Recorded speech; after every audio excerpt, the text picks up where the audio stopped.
Hello everyone, Assalamualaikum. Aji ma share kobole loisu Suji Halwa recipe eta mane Suji Halwa barfi ba Suji Halwa halwa boli kobo pari.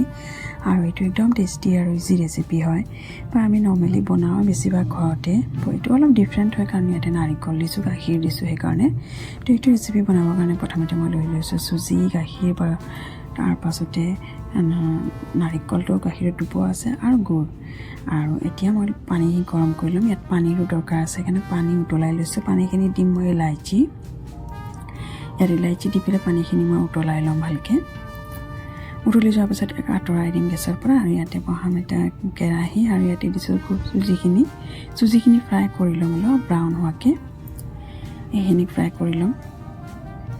তো এনেকে ইয়াক চামুচেৰে লৰাই fry কৰি নমাই দিছো আৰু এতিয়া ইয়াতে দি দিছো মই গুৰখিনি মেল্ট কৰি লম মানে একদম গলাই লম গুৰখিনি তো এতিয়া গুৰখিনি এনেকে মেল্ট হৈ আছে এতিয়া মই এড কৰিম পানী অলপমান যিখিনি গৰম কৰিছিলো তাৰে পৰা পানী দিছো গৰম পানী আৰু লগতে দিছো গাখীৰ আৰু যে নাৰিকল ভিগোৱা আছিল গুৰি নাৰিকল সেইখিনি দি দিছো এটা নাৰিকলখিনি পঙি আহিছে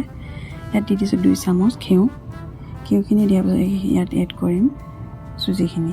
ভাজি থোৱা সুজিখিনি আৰু ইয়াক এতিয়া ভালকে লৰাই লম ওপৰতল কৰি পেলাই ভালকে লৰাই লম এটা আপুনি নৰমালি ঘৰত বনাব পাৰে কাৰণ ৰাতিপুৱা বা গধূলি খাব পাৰে ৰাতিপুৱা খালে এইটো ভালকে ইয়াতে কোনো ধৰণৰ তেল ব্যৱহাৰ কৰা নাই 2 চামুচ অকল মই ইয়াতে ঘিউ ব্যৱহাৰ কৰিছো তো এতিয়া এইখিনি মই ভালকে লৰাই লৈছো ইয়াক অলপ দেৰি ভাজি লম এনেকৈ এইখিনি মছলা তাৰ পাছত ইয়াতে এড কৰিম পানী আৰু ইয়াত মই চেনি ব্যৱহাৰ কৰা নাই একদম উইদাউট চেনি এইটো বনাইছো চেনি নোহোৱাকৈ চেনি বিহীন ক'ব পাৰি তো ইয়াত পানীখিনি এড কৰিছো পানীখিনি এড কৰি ভালকে লৰাই লম কাৰণ সুজি বস্তু হয় এইটো সকলোৱে জানো যে সুজিটো পটককে লাগি ধৰে তলত সেইকাৰণে আৰু যেটো তেল দিয়া নাই ইয়াতে সেইকাৰণে এইখিনি লৰাই পেলাই ভাজি লৈছো এতিয়া এইখিনিতে মই ইয়াক অলপ সময় ঢাকি দিম গেছৰ পাৱাৰটো ল' ফ্লেম কৰি পেলাই ইয়াক অলপ সময় ঢাকি পেলাই থৈ দিম কাৰণ ঢাকি থলে পানীখিনি শুকাই যাব আৰু বস্তুটো ফুলি আহিব তো এতিয়া এইখিনি পানী শুকাই গৈছে অলপ আছে চাগে তলত পানী সেইখিনি মই এতিয়া এনেকৈ লৰাই পেলাই ভাজি লম একদম ড্ৰাই কৰি লম কাৰণ মই ড্ৰাই কৰি পেলাই ভাল পাওঁ কিছুমানে গিলা খাই ভাল পায় কিন্তু কিছুমানে কয় যে সুজি বনালে কি হয় টাইট হৈ যায় কিন্তু এনেকৈ বনালে কেতিয়াও টাইট নহয় বা আপুনি ঠাণ্ডা হৈ গ'লেও এইখিনি এনেকৈ ঢিলা হৈয়ে থাকিব সেইকাৰণে ইয়াতে মই গাখীৰ ব্যৱহাৰ কৰিছোঁ তো এইখিনি অলমোস্ট হৈ গ'ল এইখিনি প্লেট এটাত উলাই পেলাই এনেকৈ চামুচ এটাৰে এনেকৈ সমান কৰি দিছোঁ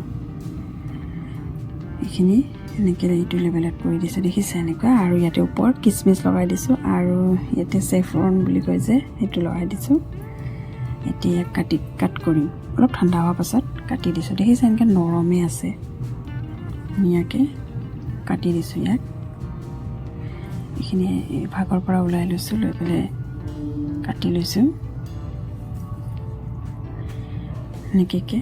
তো হৈ গ'ল মোৰ কাটা এই মই উঠাই লৈছোঁ প্লেট এখনত দেখিছে এনেকৈ ধুনীয়াকৈ দেখিবলৈ ভাল লাগে একদম মিঠাই যেন দেখি কাৰণ আৰু খাব খুব বেছি সোৱাদ হয় যিহেতু নাৰিকল গাখীৰ আৰু ইয়াত এড কৰিছোঁ এইকাৰণে তো এয়া আছিলে মোৰ আজি ৰেচিপি চাব লাইক শ্বেয়াৰ এণ্ড ছাবস্ক্ৰাইব কৰিব আৰু মোৰ চেনেলটো ছাপোৰ্ট কৰিব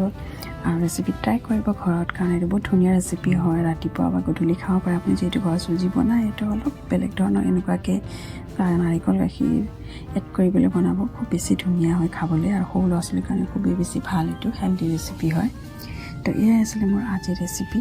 আজিলৈ আহিছোঁ আকৌ আপোনালোকৰ নেক্সট ভিডিঅ'ত লগ পাম তেতিয়ালৈকে মোৰ চেনেলৰ ভিডিঅ'বোৰ চাব আৰু লাইক শ্বেয়াৰ কৰিবলৈ নাপাহৰিব বাই